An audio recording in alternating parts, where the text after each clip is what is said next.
পুলিশের গুলিতে নিহত হয়েছেন আরেক পুলিশ কর্মকর্তা। গেল রাতে রাজধানীর বাড়িধারায় ফিলিস্তিন দূতাবাসের সামনে নিরাপত্তার দায়িত্বে থাকা মনিরুল ইসলাম নামে পুলিশ সদস্যকে গুলি করে হত্যা করেছে তারই সহকর্মী কাউসার আহমেদ। তারা দুজনেই পুলিশের কনস্টেবল পদে ছিলেন। এ সময় ঘটনাস্থল থেকে কাউসার নামে পুলিশ কনস্টেবলকে গুলশান থানা হেফাজতে নেওয়া হয়েছে। এ সময় এক পথচারী ও জাপান দূতাবাসের গাড়ি চালক সাজ্জাদ হোসেন গুলিবিদ্ধ হয়ে চিকিৎসাধীন আছে। নিহত মনিরুল ইসলামের মরদেহ ময়নাতদন্তের জন্য শহীদ সোহরাওয়ার্দী মেডিকেল কলেজ হাসপাতালে পাঠানো হয়েছে।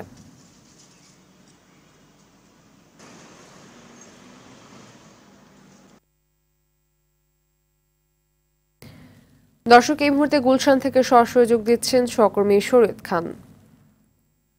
শরীদ, পুলিশ কনস্টেবল নিজের সহকর্মীকে গুলি করে হত্যা করার কোনো কারণ জানতে পেরেছেন কিনা আমাদের জানাবেন।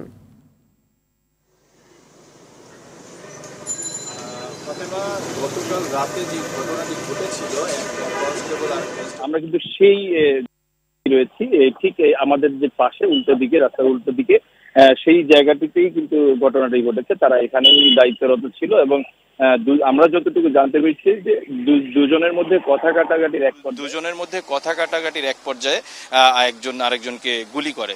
তো যিনি গুলি করেছেন প্রায় তার 38 রাউন্ড গুলি করেছেন। তো এরপরে যতটুকু জানতে পেরেছি যেই মেশিন গানটি ছিল সেটি হলো ব্রাজিলের তৈরি SMT সাব মেশিন গান। সেই গুলি সেটি দিয়ে আসলে মিনিটে 600-র মতো গুলি করা যায়। কিন্তু এই গতকালকে প্রথম ম্যাগজিনটি শেষ করে এরপর দ্বিতীয়টি যখন তিনি গুলি করতে থাকেন, এরপরে কয়েক রাউন্ড গুলি হওয়ার পরে কিন্তু সেটি আটকে যায় এবং তারপরেই সে মেশিন গানটি ফেলে দিয়ে তখন আমরা এখানে যেসব মানুষ রয়েছেন তাদের অনেকের সাথে কথা বলেছি। তারা যেটি বলেছে যে তারা এসে দেখেছেন পুলিশ সে হলো এলোপাথারি গুলি করেছে বেশ কিছু, যার কারণে এখানে একটি আতঙ্ক ছড়িয়ে গেছে এবং সবাই দূরে সরে যায়। এরপরে পুলিশের অন্যান্য সদস্যরা এসে তখন ঘটনা ধীরে ধীরে তাদের নিয়ন্ত্রণে আনে এবং শেষ পর্যায়ে যখন মেশিন গানটি আটকে যায় তখন তিনি হলো সারেন্ডার করে। এরপরে যেটি এখন পর্যন্ত যেটি জানতে পেরেছি যে নিহতের বড় ভাই বাদী হয়ে গুলশান থানায় মামলা করেছেন। সেই মামলার তদন্ত এখনো শুরু হয়নি। সেই মামলায় তাকে জিজ্ঞাসাবাদ করা হবে, সেটি দুপুর নাগাদ জিজ্ঞাসাবাদ করা হতে পারে এবং তারপরই হলো আসলে জানা যাবে ঘটনা নিয়ে।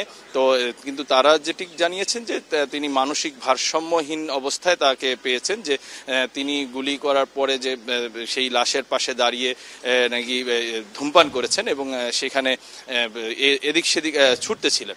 তো এক পর্যায়ে তিনি গিয়ে সারেন্ডার করে। তো এখন পর্যন্ত এতটুকুই আমাদের কাছে তথ্য। আর যিনি আহত হয়েছেন তার চিকিৎসা এখনো চলছে।